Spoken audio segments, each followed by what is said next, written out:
Okay, so we've filled this up with a combination of oak and poplar. Because I have a lot of poplar in here, we're probably going to use this for my forge. While I'm saving up a known charcoal, charcoal of known quality, which would be royal oak, for a smelt that we're going to do. This will be used in the forge, and that way I'll be able to save the royal oak instead of using it in the forge as well. So we're going to cap this up and get it started. But before we do, talking about the smelt, let's come over this way.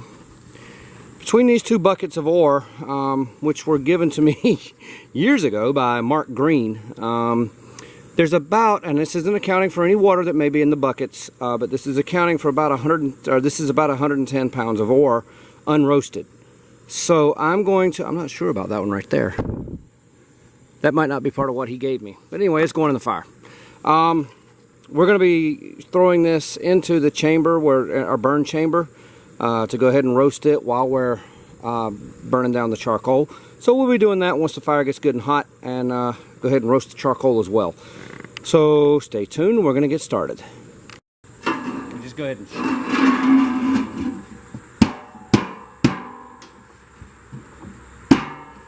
I did forget to mention, there was something that I wish I had done after I made this, which I made it last weekend. And I was laying in bed that night and thinking, you know what? It might have been a good thing if you had put some holes in the very bottom of this, maybe an inch or two above the barrel. That way it would have sucked in the gases. Once the gases start forming, it would have sucked them in and would have helped the burn. But I forgot it. If it gives us enough trouble with this burn, we'll figure it out.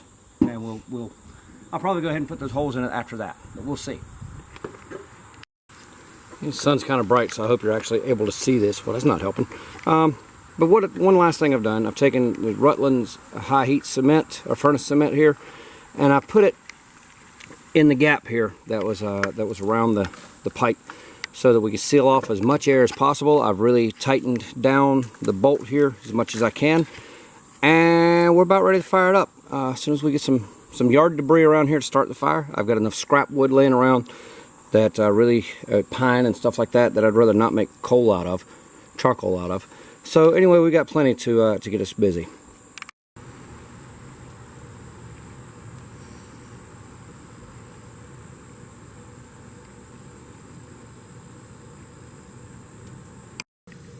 All right, well, probably was not something to worry about, but I got to thinking I didn't have any sort of an outlet here, except you do see there's smoke coming around the ring here. That gasket in there is probably burning up. But I started thinking, what if gases build up in this thing and have no escape? So I did drill a hole in the top here. You see the smoke coming here. That's strictly from that. And what I'll do there, when it comes time, I'll just cap that off with some more of the high heat cement. But I also want to give credit where credit is due. I got the idea to throw my ore into the fire here from a Lee Sauter video where he was showing how to use his charcoal retort. I'll link to that in the description. I want you to know that I didn't come up with that idea, he did, but it's a good idea. So this has been burning for probably 30 minutes now. We've got a good little fire started. We've got smoke rising from everything that it can rise from here, and I'm going to start throwing a little bit of ore into the box here between myself and Matt. Matt is the main collier today, so he's going to be doing a lot of this work himself. Okay, so this first piece going in.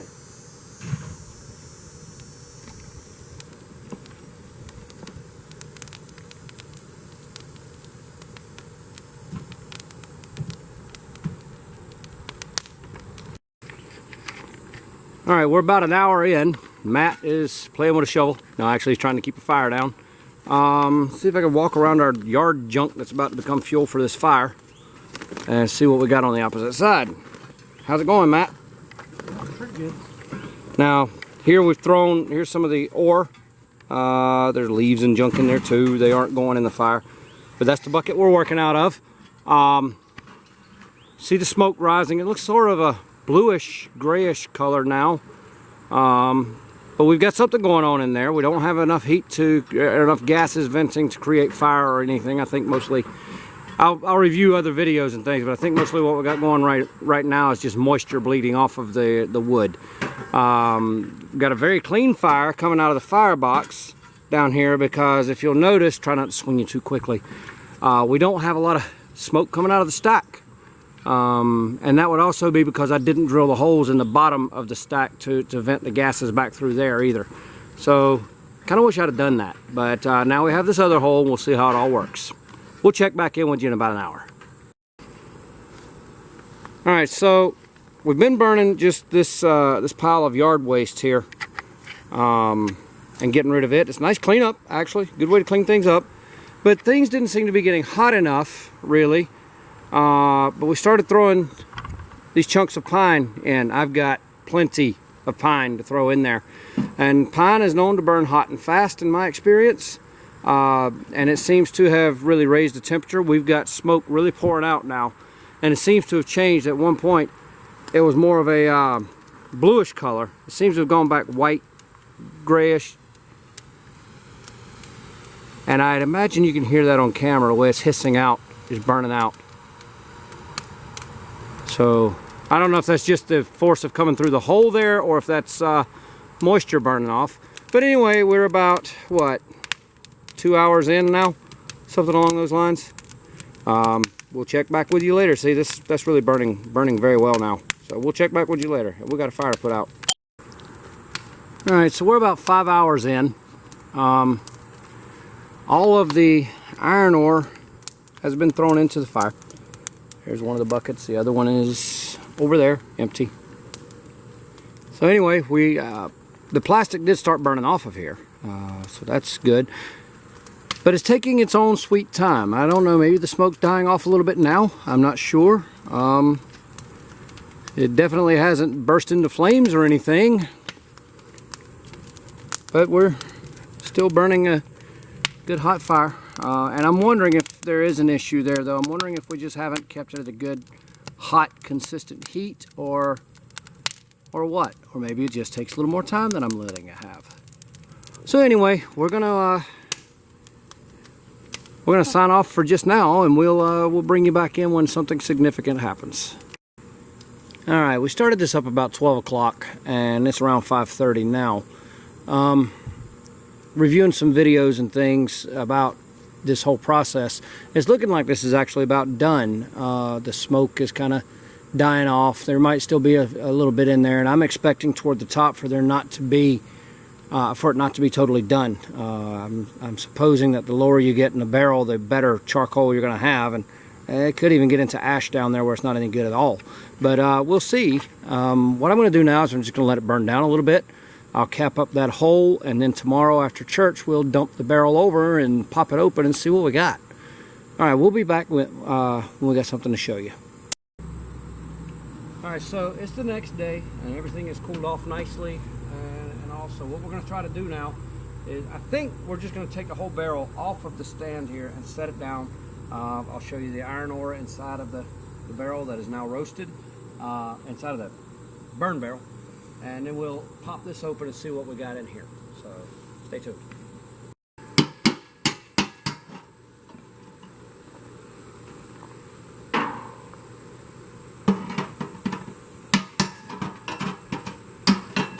Cement breaks away pretty easy, really. Still a lot of weight to this barrel. I'm just hoping that the charcoal is heavy.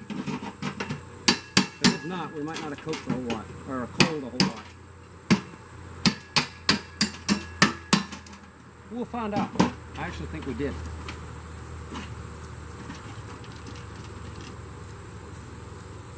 I smell the charcoal.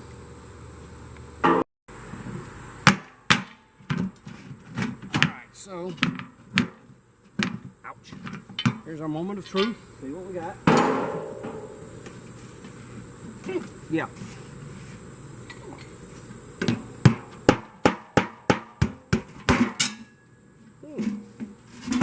Promising. Yeah, I see a lot of brown right at the top. Yeah, that's not cold up. Actually, there's a lot of brown throughout.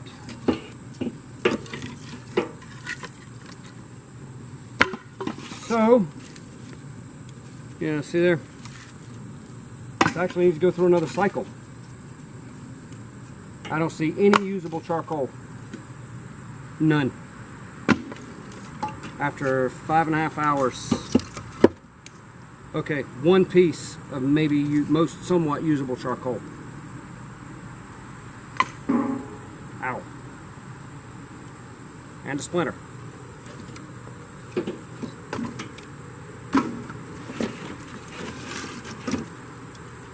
Okay, so I'm guessing... let me empty it out and then I'll tell you what I'm guessing. I have a hunch.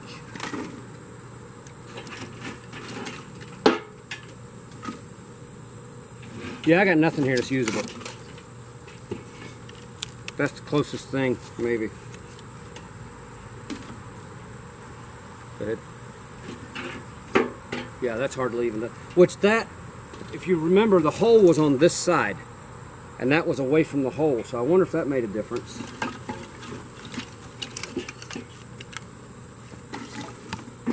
There's nothing in here usable.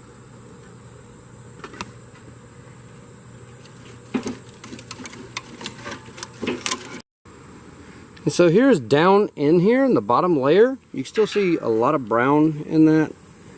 A lot of stuff. I mean, I figured the bottom would be done better than the top, but it looks like the top, if you look at that, let's see if I can zoom in. Well, actually I don't have to, you can see it there. And you look at some of this out here, it looks like the top got a little bit better anyway. Anyway, I'll get right back with you. Alright, so here's the iron ore. Looks like I had a lot of success with it, maybe. So we're going to put it in a tote and seal it up, try to keep it dry. And next for it is to be broken up into smaller pieces that can be thrown in the stack. But over here, here's the inside. You see the vast majority of my usable charcoal there. I mean, some of these pieces are hardly touched by the fire. I expected to have some toward the top that didn't coal up, but I didn't expect a total failure, and that's what this is a total failure. There's no other way to say it. Like I said, I wondered about it when this plastic on the side didn't burn off. I thought it should have. So maybe, I know that the way that we were sitting here was a bit of a failure, and if you look at it, let me get the strap out of the way. Hi, Matt. But as you look at it, this tab is bent inward some, and that's where the weld popped also. I'm not showing you. That's where the weld popped. This tab cants inward, so that it made it hard for it to sit on there. And then there's this one over here that sort of bends inward as well. I got to do something about my setup there to make that better. But maybe the other issue would be to drill the holes in the bottom so that the gases are burned off. I don't know. So anyway, I'm going to close it out. This, like I said, has been a fail. I'm going to rethink this. If you have any suggestions, please put them down in the comments. And I'll be linking to Lee Salter's video where I got some ideas about the retort and everything, but he has a better video than what I've got. His actually succeeded. So anyway, we'll get back to you later. If you like this video, which like I said was not a success, but if you like it, please hit the like button and subscribe. If you're not already subscribed, please subscribe, and we'll catch you next time.